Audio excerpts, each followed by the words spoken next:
Praise the Father, praise the Son, praise the Spirit, three in one. It seems for me that there's always a song that comes in the midst of recording. I work so hard to get like everything done before I go in the studio. I don't want to get in there and go, we need more songs, or I try to get, write as many and get it all worked out and all those things before we work in. But I'm always, I'm always open to what may come. That happened with Indescribable. And when Ed said, I think there's room for one more song, and I was like, no, there's not. And he's like, yes, there is, and you need to hear this song. And it's like, it turned out pretty good. And then, other things. It always kind of comes along last minute, and I'm always like, I just want to be open to what may happen. And I had more songs than I knew what to do with this record, and was trying to figure out what songs to cut. And then on the last night of recording, of doing the vocal that I've been singing all week, and it was just Ed and I in his studio, and we were we're finishing up on the last night of recording, and I was pretty much wiped out.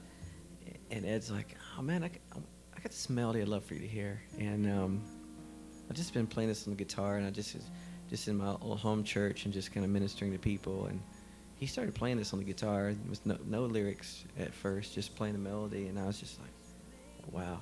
And I just started singing. We started worshiping God together. And this little song came, and I'll let you tell it from your side. Sure. Yeah. I mean, I'll never forget. I was sitting on my couch in my living room, and I was just having some time with the Lord, and this whole melody just dropped heavy on my spirit. And I'd written some words down here and there, but I just was struggling to find the right thing. Anyway, I'd kind of put it, and I would just play it like Chris said, and it just became a very worshipful time for a group that I gather with.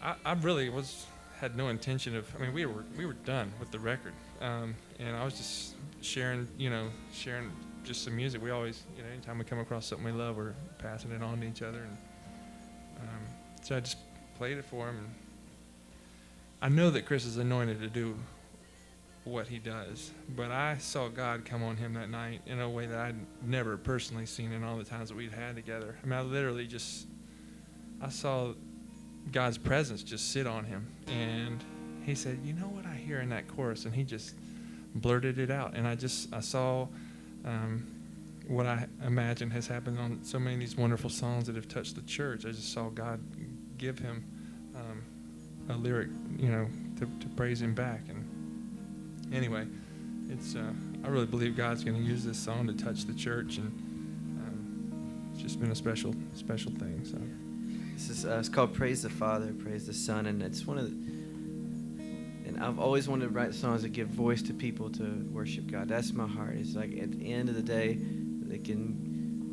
whatever awards come my way or whatever radio singles and all that stuff is great. But at the end of the day, I want these songs to reach generations of people to worship Him and to just really open their hearts to Him, to sing His praises. Maybe long after I'm gone, maybe one of these songs lasts and people sing it and they pass it down or something like that. That'd be amazing.